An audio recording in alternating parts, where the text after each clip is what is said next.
Don't be dramatic, Julliette. It's just one night with a woman I've dreamt about since our marriage, my husband said. I replied, okay. The next morning, his lover's CEO called him, screaming, our entire merger just collapsed. Who exactly did you say your wife is? You know that moment when your husband asks for permission to cheat on you, and you say okay because you're honestly curious to see how spectacularly he'll destroy his own life? Yeah, that was Tuesday. Don't be dramatic, Julliette. It's just one night with a woman I've dreamt about since our marriage, Marcus said, not even looking up from his phone as he straightened his tie in our bedroom mirror. The audacity was breathtaking, really. 7 years of marriage, and he'd finally worked up the courage to ask for a hall pass like we were in some twisted high school relationship. I was folding laundry on our bed, my hands working automatically through his expensive dress shirts while my brain processed what he just said. The fabric felt smooth and cool against my fingers, a stark contrast to the heat rising in my chest. But instead of screaming or throwing something, which, let's be honest, he was probably expecting, I just said, okay. The look on his face was priceless. His reflection in the mirror went slack-jawed for a split second before he recovered, clearing his throat and adjusting his collar with renewed confidence. Really? Just like that? Just like that. I shrugged, continuing to fold his shirts with the same methodical precision I'd used to build my consulting business from nothing. Have fun, Marcus. He kissed my cheek before leaving, his cologne lingering in the air long after I heard his BMW pull out of our driveway. Expensive cologne for an expensive mistake, I thought, smoothing down the last shirt and placing it in his drawer with deliberate care. See, here's what Marcus didn't know about his wife of 7 years. I wasn't just Julliette Reynolds, the quiet woman who made excellent dinner parties and remembered everyone's birthdays.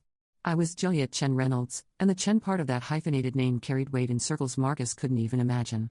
My father built Chen Dynamics from a single shipping container in Long Beach into one of the largest logistics empires on the West Coast.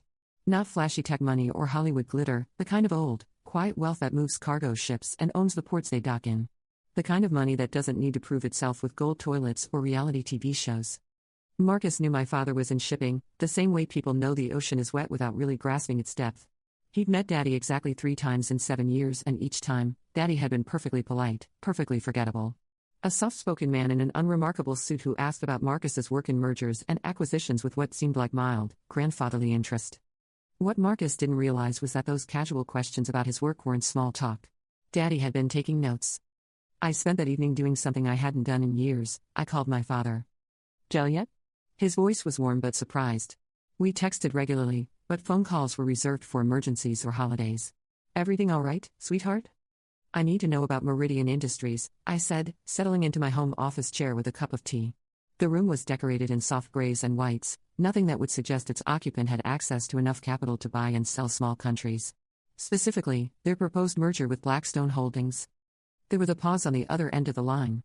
I could practically hear the gears turning in his mind, connecting dots I'd never asked him to connect before. That's Marcus's company, he said finally. It wasn't a question. The merger, Daddy. What do you know about it?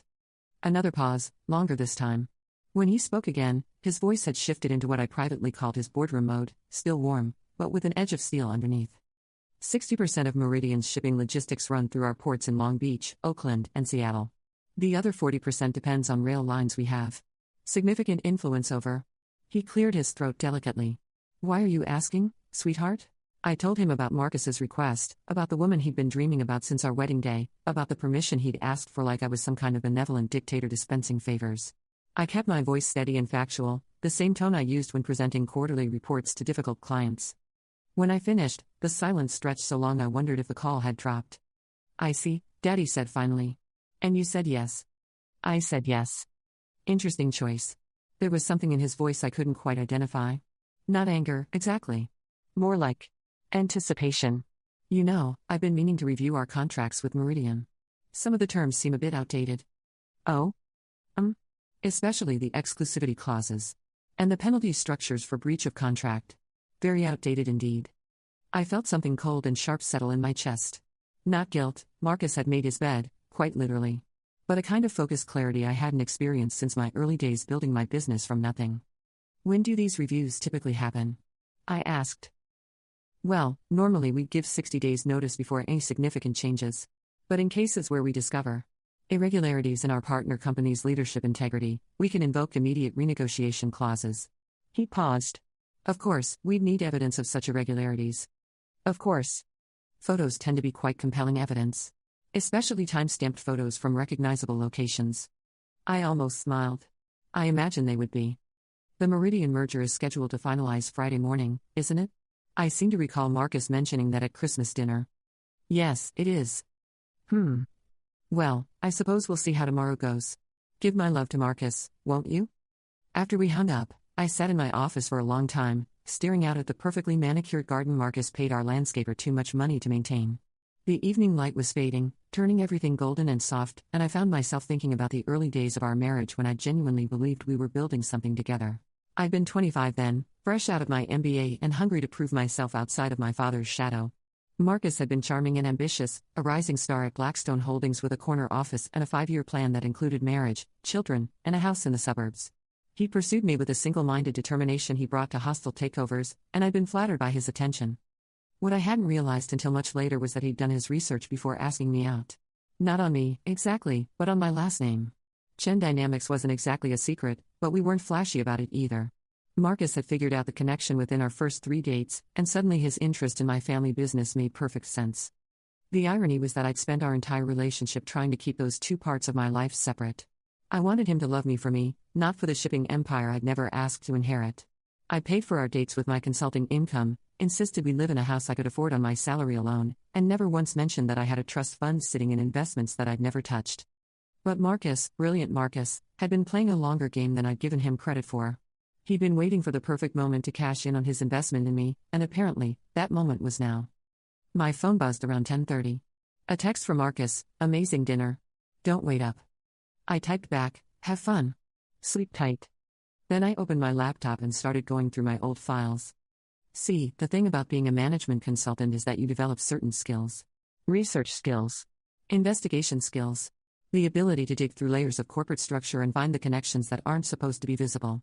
I built my reputation on being thorough, on finding the problems other people missed. It took me about an hour to map out exactly how Meridian Industries was connected to Chen Dynamics. Marcus hadn't been entirely wrong in his calculations. Marrying me did give him access to a valuable network. But he'd made one crucial error in his assessment. He'd assumed I was powerless. By midnight, I had a complete dossier on Meridian's operations, their dependencies, their vulnerabilities. More importantly, I had a clear picture of what would happen if Chen Dynamics decided to pull their support. The merger would collapse. Instantly. Blackstone Holdings was acquiring Meridian specifically for their logistics capabilities. Take away their port access, their shipping contracts, their rail partnerships, and they became just another mid-sized company with decent quarterly reports and no particular competitive advantage. I closed my laptop and went to bed, sleeping better than I had in months. Marcus came home around 6 in the morning, trying to be quiet as he slipped into our bedroom. I was already awake, sitting by the window with my coffee and watching the sunrise paint our garden in shades of pink and gold. He looked rumpled and satisfied, his shirt wrinkled and his hair messed up in a way that screamed I just had the best night of my life. Morning, I said pleasantly. How was dinner? He had the grace to look slightly sheepish. Good. Really good. Thank you for, being understanding. Of course. I took a sip of my coffee. I'm happy you got what you wanted. Something in my tone must have caught his attention because he paused in the middle of loosening his tie, studying my face with a careful attention he usually reserved for contract negotiations. You're being weird, he said finally. Am I? I thought I was being supportive. He shook his head and disappeared into our bathroom. I heard the shower turn on and used the time to get dressed for work. I had meetings all morning, including a conference call with a potential new client that I was particularly excited about. My phone rang at exactly 9:15. Julliette Reynolds speaking. Julliette, it's Marcus. His voice was tight, strained. Are you free to talk? I was in my car, driving to my first client meeting of the day. The morning traffic was heavy, giving me plenty of time to chat. Sure, what's up? Something's wrong. Really wrong. I just got to the office and there's a message from Chen Dynamics on my desk. They're calling an emergency review of all contracts with Meridian. Effective immediately. I made a sympathetic noise. That sounds stressful. Stressful? Julliette, they control 60% of our shipping capacity. If they pull out, the merger is dead. 7 months of work, down the drain. Blackstone will drop us like a hot potato. Oh no. Do they say why they're reviewing? Something about leadership integrity concerns and irregularities in partner company management. I don't understand it. We've never had problems with Chen Dynamics before. Your father's always been perfectly reasonable. Traffic was moving now, and I had to focus on merging onto the highway. Maybe it's just routine? Large companies review contracts all the time. On the day before a major merger? Julliette, this isn't routine. This is surgical. Someone specifically targeted us, and the timing is too perfect to be coincidental. I pulled into the parking garage of my client's building, taking my time to find a spot. What are you going to do? I don't know. I'm trying to reach someone at Chen Dynamics, but they're not taking my calls. Even the executives I've worked with before are suddenly unavailable. His voice cracked slightly. This could destroy everything, Julliette. My career, our future, everything. I'm sorry, Marcus. That sounds awful. There was a pause. Then, would you be willing to call your father? Just to see if he knows anything about this? And there it was. The real reason for his call. I could do that, I said slowly, pretending to consider it. Though I'm not sure how much influence I have. Daddy keeps his business pretty separate from family stuff. Please, Julliette. I'm desperate here. I checked my watch. I'm about to go into a meeting, but I'll try to reach him afterward. Okay? Thank you. Thank you so much. I love you. Love you too, I said automatically, and hung up. My client meeting went brilliantly. 3 hours of discussing supply chain optimization for a boutique hotel group, exactly the kind of detailed operational work I thrived on. By the time I got back to my car, I had 6 missed calls from Marcus and twice as many text messages, each one more frantic than the last. The final text, sent just 10 minutes earlier, made me smile. Julliette, please call your father. Meridian CEO is in emergency meetings. Someone leaked photos of their executives at strip clubs and massage parlors. Board is furious. Call me back ASAP. I didn't call Marcus back. Instead, I drove to my father's office. Chen Dynamics occupied 4 floors of a glass tower in downtown Long Beach, with views of the port that had made our family fortune. I'd spent countless childhood afternoons in these offices, doing homework in conference rooms while Daddy finished meetings, learning the business through osmosis and observation. The receptionist recognized me immediately. Miss Chen. What a lovely surprise. Your father's in his office, go right up. Daddy was standing by his floor-to-ceiling windows when I knocked, hands clasped behind his back as he gazed out at the maze of cargo containers and loading cranes that stretched to the horizon.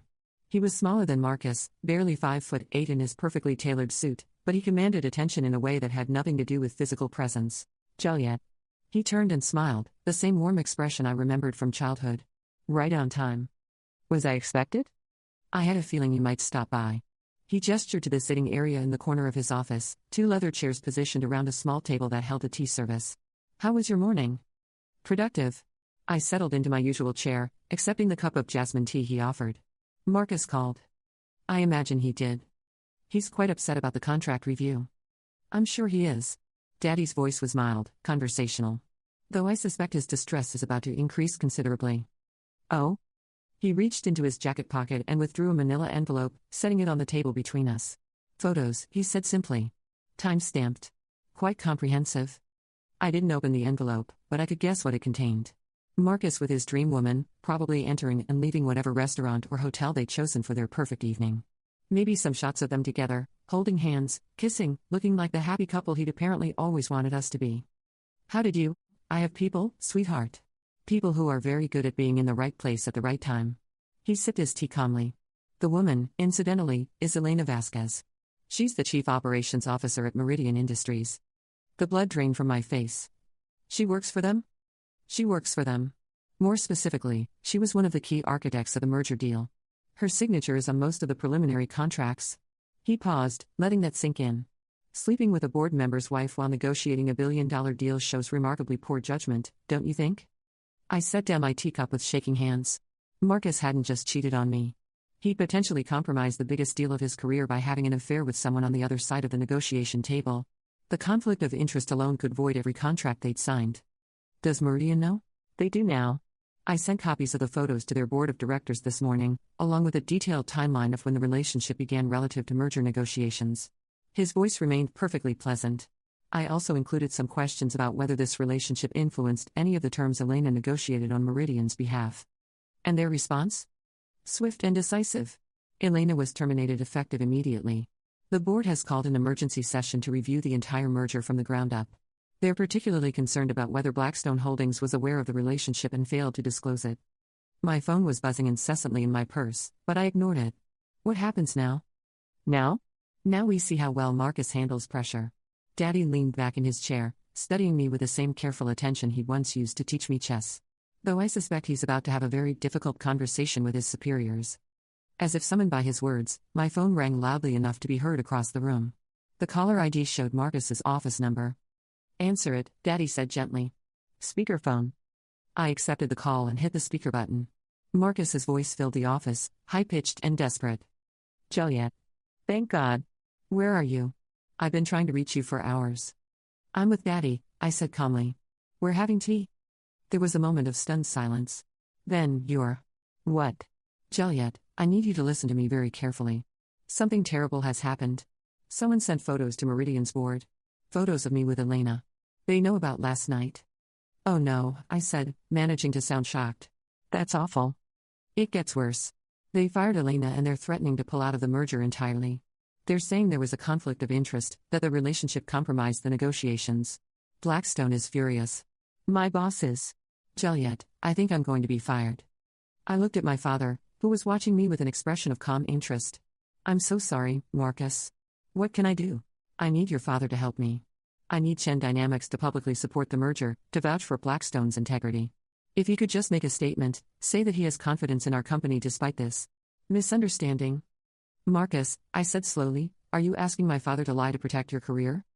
I'm asking him to save my career. Julliette, please. I made a mistake, okay? One stupid mistake, and it's going to destroy everything. I need help. I need your help. The desperation in his voice might have moved me yesterday. Today, it just sounded pathetic. Put him on the phone, Marcus continued. Please, just let me talk to him directly. I looked at Daddy, who nodded slightly. Hello, Marcus, he said, his voice carrying clearly across the speakerphone. I understand you're having some difficulties. Mr. Chen, thank you. Yes, we're having some challenges, but nothing that can't be resolved. This situation with Elena is just a misunderstanding. A personal matter that has nothing to do with business. I see. Daddy's tone was politely interested.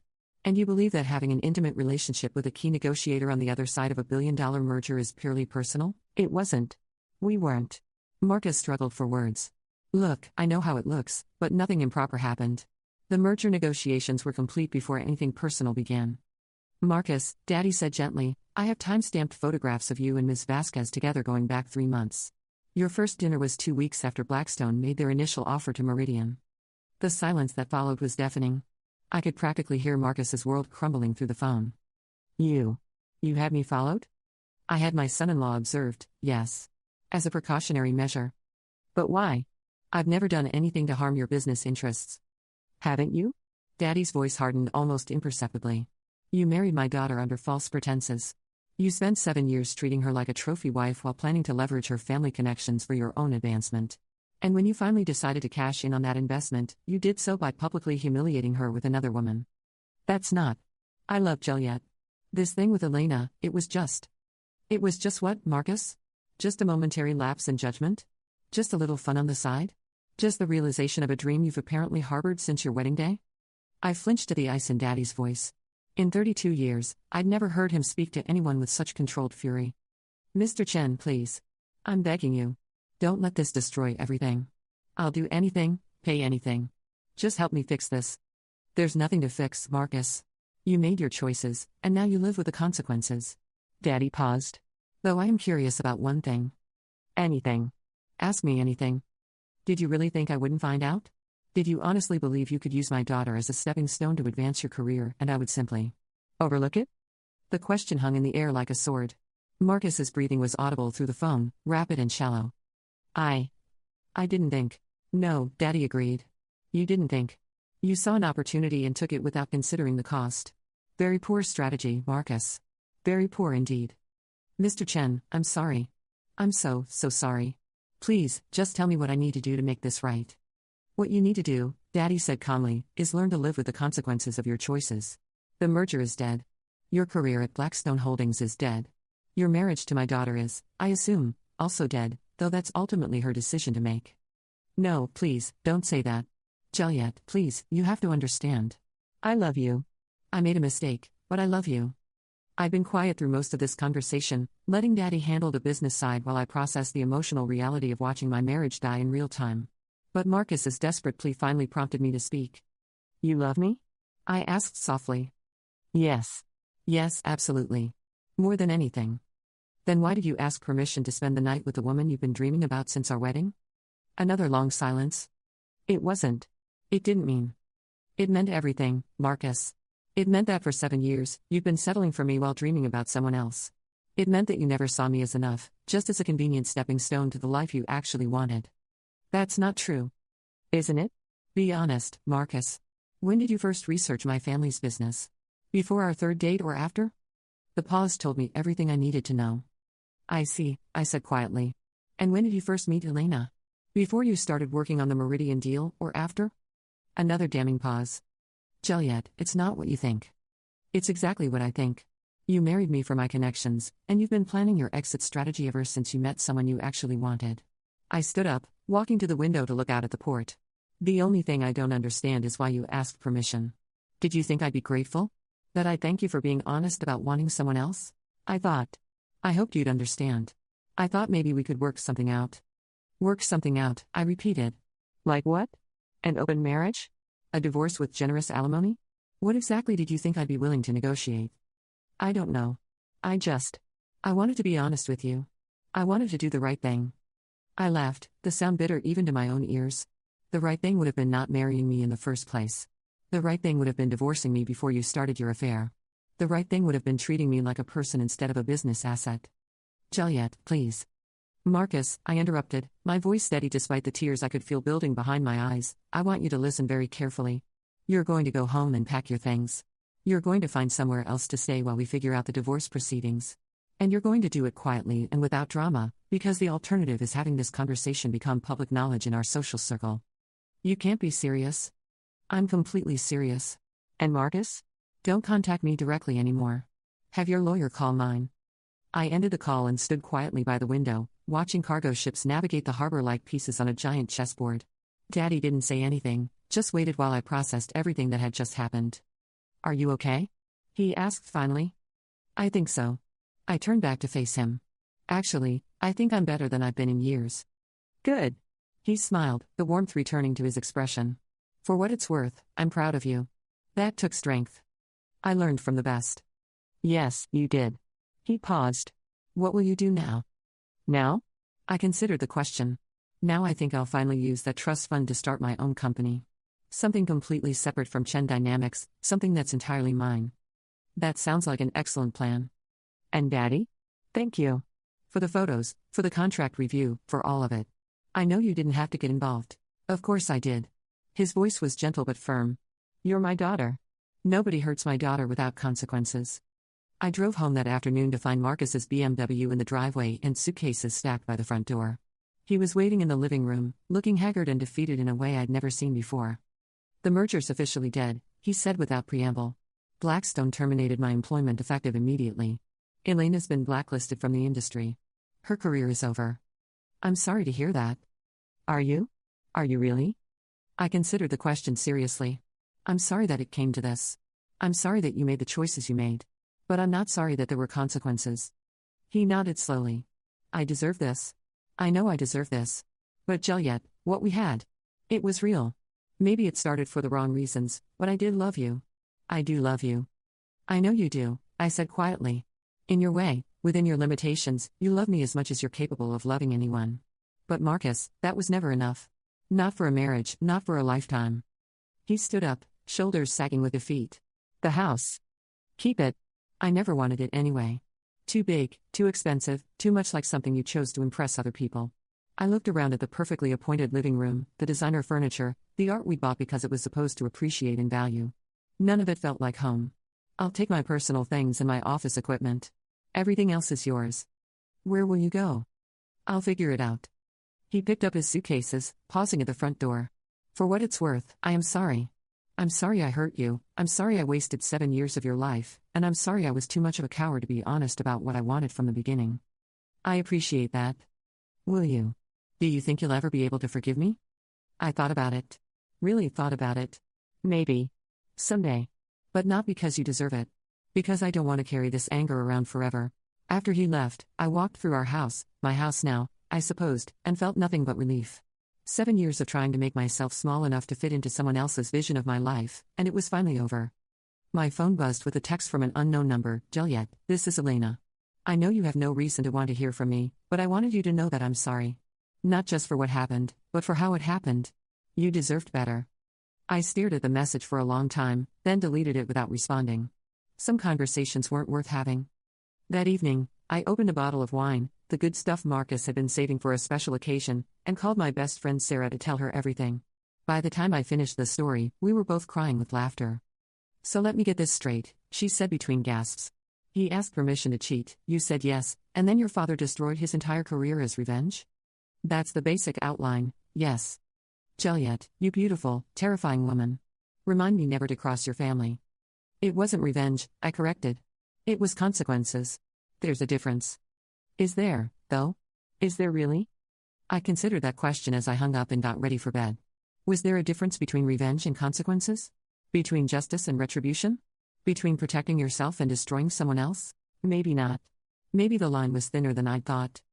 But as I fell asleep in my empty house, surrounded by the ruins of my old life and the infinite possibilities of my new one, I found that I didn't particularly care about the distinction.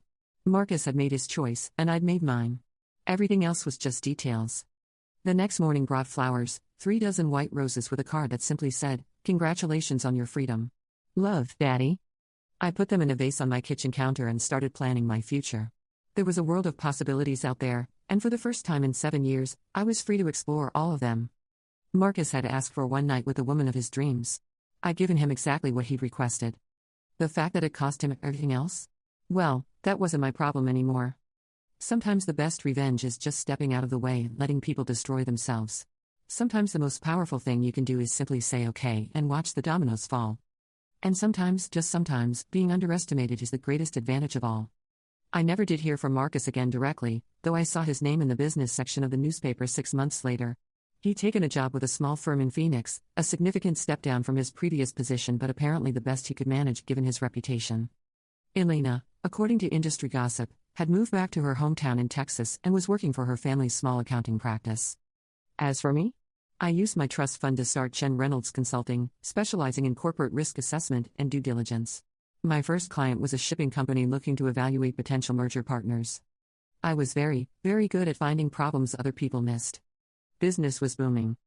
2 years later, I was sitting in my corner office on the 20th floor of a downtown Long Beach high-rise, reviewing a contract that would make Jen Reynolds Consulting the exclusive risk assessment firm for 3 major shipping conglomerates, when my assistant buzzed through the intercom. "Ms. Reynolds? There's a Marcus Reynolds here to see you. He doesn't have an appointment, but he says it's important." I set down my pen and stared out at the harbor view I'd chosen specifically because it reminded me every day of where real power came from. The same ships that had built my family's empire were still moving through those waters, carrying cargo that would feed families and build cities across the globe. "Send him up," I said finally. Marcus looked different. Smaller somehow, though he was wearing the same style of expensive suit he'd always favored. His hair was grayer at the temples, his face more lined, and when he walked into my office, he moved with a careful posture of someone who'd learned what it felt like to be watched for signs of weakness. "Julliette." He stood in the doorway for a moment, taking in the space I created for myself. Floor-to-ceiling windows, a desk made from reclaimed ship timber, awards and certifications covering one wall. "This is impressive." "Thank you." I didn't get up from behind my desk. "Please, sit." He chose one of the chairs across from me, the same setup Daddy had used when he'd shown me those photos. The symmetry wasn't lost on either of us. "You look good," he said. "Happy?" "I am happy. How can I help you, Marcus?" He shifted in his seat, clearly uncomfortable. "I wanted to see you. To talk to you. It's been 2 years, and I..." He trailed off, running a hand through his hair. "I've been thinking about what happened. About us." "Oh?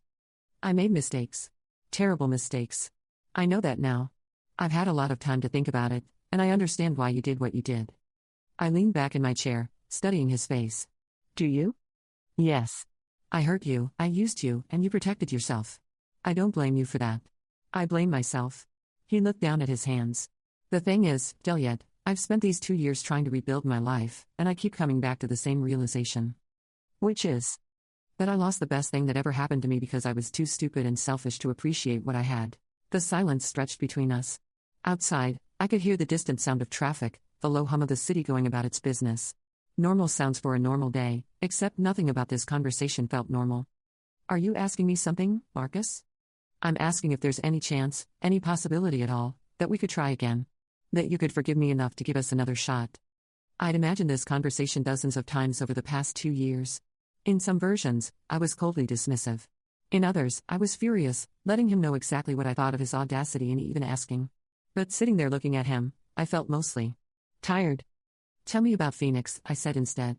He blinked at the change of subject. Phoenix? Your job. Your life there. Tell me about it.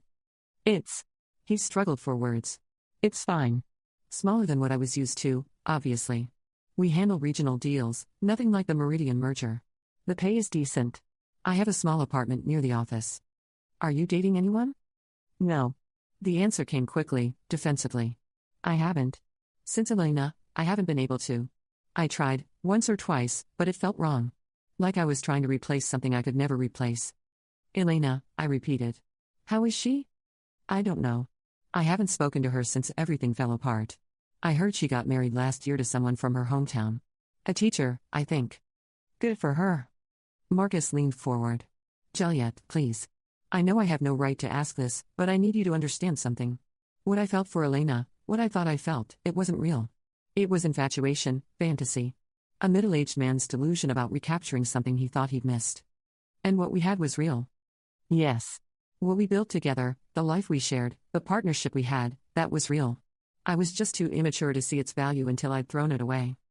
I stood up and walked to the window, looking out at the harbor where my great-grandfather had first started loading cargo ships by hand. Do you know what I've learned about partnerships, Marcus? What? They require equal investment. Not just emotional investment, but practical investment. Mutual respect. Shared vision. I turned back to face him. We never had that. From the very beginning, you saw me as a resource to be managed, not a partner to be cherished. That's not true. Isn't it? When did you first look up Chen dynamics, Marcus? Was it before our first date or after? He went very still. Julliette. After. I know it was after, because I've seen the search records. You spent our entire first evening together evaluating me as a potential business asset, didn't you? Calculating what my family connections might be worth to your career. I was interested in you.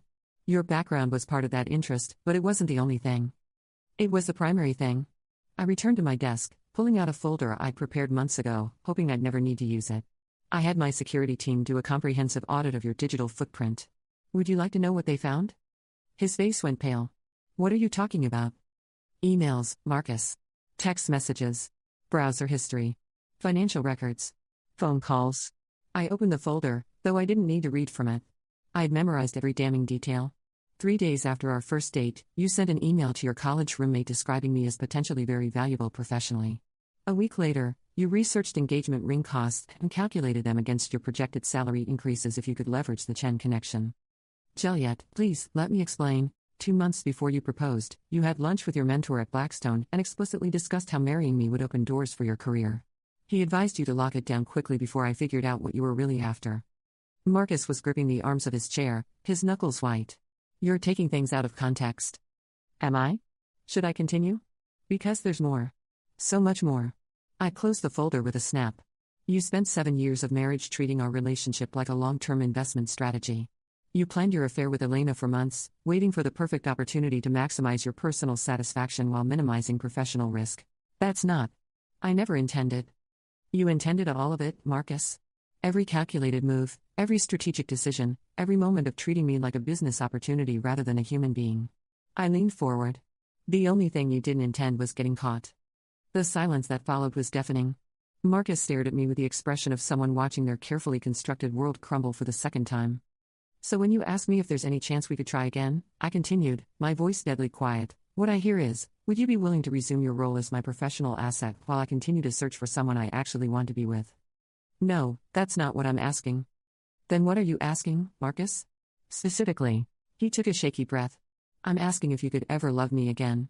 If we could build something real this time, based on honesty and mutual respect. And what would you bring to this hypothetical relationship? What do you have to offer me now that you didn't have before? I know who I am now. I know what I lost.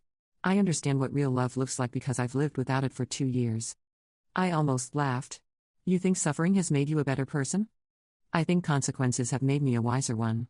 Consequences. I tasted the word. Like losing your career? Your reputation? Your financial security? Yes. Those weren't consequences of your choices, Marcus. Those were consequences of getting caught. I stood up again, walking around my desk to stand directly in front of him. If Elena's CEO hadn't called you that morning, If my father hadn't had you followed, if the photos hadn't surfaced, would you have come home and confessed? Would you have ended your affair out of guilt and love for your wife? He didn't answer, but the answer was written clearly on his face. Of course you wouldn't. You would have continued your double life indefinitely, enjoying both your stable marriage and your passionate affair, telling yourself you were protecting my feelings by keeping me ignorant. I shook my head. The Marcus I married was capable of that level of sustained deception. The Marcus sitting in front of me now is the same person, just with fewer options. People can change. Can they? Or do they just learn to hide their true nature more effectively? I returned to my chair. Tell me, Marcus, what do you know about my business? Another jarring subject change. Your business? Chen Reynolds Consulting. What do we do here? Risk assessment. Due diligence. You help companies evaluate potential partners and investments. Exactly. I help people identify threats before they become problems. I look for patterns of behavior that indicate future risk. I smiled, but there was no warmth in it. Would you like to know what my assessment of you would be if you were a potential business partner? I'm not sure I want to know. High intelligence, strong work ethic, excellent presentation skills. But fundamentally unreliable. A pattern of prioritizing short-term gains over long-term stability. Demonstrated history of deception and manipulation. Tendency to view relationships as transactions rather than partnerships. I paused. Overall risk rating, extremely high. Recommendation, avoid at all costs. Marcus flinched as if I'd slapped him. That's not fair. It's completely fair. It's an objective analysis based on documented behavior patterns. But it doesn't account for growth. For learning? For genuine remorse. Remorse isn't a reliable predictor of future behavior. Data is. I opened my laptop and turned it toward him. Would you like to see what else my security team found? On the screen was a detailed timeline of his activities over the past 2 years. Not just his professional life, but his personal life as well. Dating profiles. Restaurant reservations. Travel records. You've been watching me, he said quietly. I've been protecting myself. There's a difference. His eyes moved over the information on the screen, and I watched his expression change as he began to understand the scope of what I knew. 3 different dating profiles, I said conversationally. All listing your profession as investment consultant rather than the more accurate regional account manager. Several first dates where you casually mentioned your connections to major shipping companies without disclosing that those connections exist only through your estranged ex-wife. I never lied about my situation. You never told the complete truth, either. Pattern recognition, Marcus. You're still the same person, using the same strategies, just with a smaller playing field. He closed the laptop and leaned back in his chair, finally beginning to look defeated. What do you want from me, Julliette? Why did you agree to see me if you were just going to tear me apart? I wanted to confirm something. Which was? That I made the right choice 2 years ago. I stood up and walked to the door, opening it. Goodbye, Marcus. Please don't contact me again. He didn't move for a long moment. Then, slowly, he got to his feet and walked toward the door. As he passed me, he stopped. For what it's worth, he said quietly, I really did love you. In my broken, selfish way, I loved you as much as I was capable of loving anyone.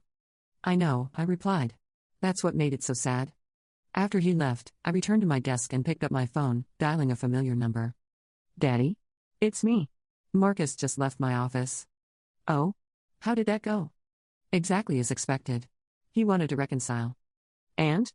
And I confirmed that some people never really change, they just become more careful about hiding who they are. There was a pause on the other end of the line. Are you all right? I'm perfect, actually. Seeing him again just reminded me how far I've come. Good. Though I'm curious, how did he know where to find you? That was an interesting question. My business address wasn't exactly a secret, but it wasn't something Marcus would have stumbled across accidentally. I'm not sure. But I have a feeling I'm about to find out. I was right.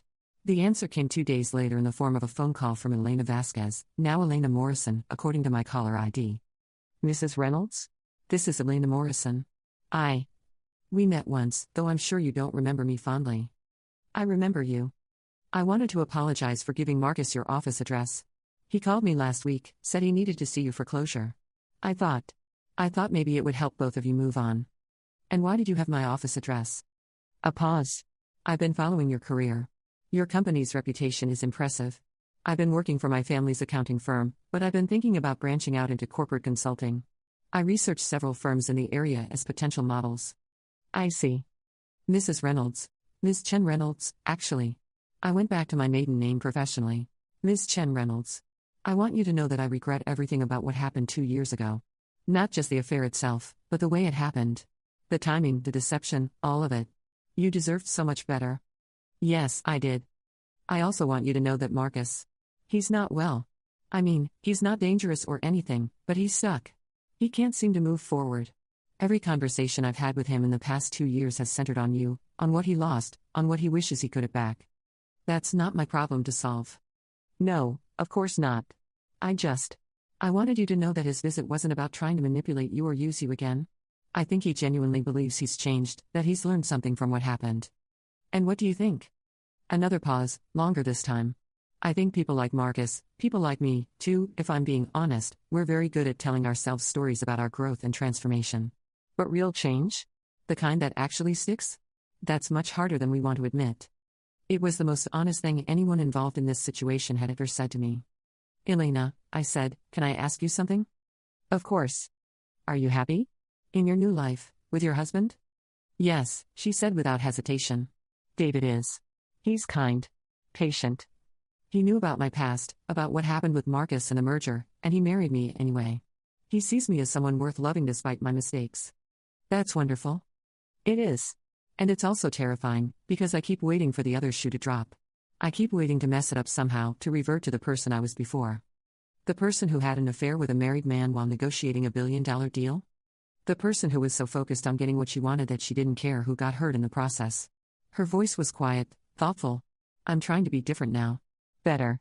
But some days I wonder if I'm just better at hiding my true nature. That's very self-aware. Is it? Or is it just another form of self-deception? I honestly don't know anymore. I found myself liking Elena more in this 5-minute phone conversation than I ever had when she was an abstract threat to my marriage. There was something refreshing about her willingness to sit in uncertainty rather than rushing to declare herself reformed. Elena, can I give you some advice? Please.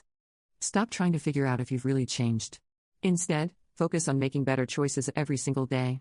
Change isn't a destination you arrive at, it's a direction you keep walking in. That actually helps. Thank you. And Elena? Don't give Marcus my contact information again. Whatever closure he's looking for, he's not going to find it through me. Understood. And Miss Chen Reynolds?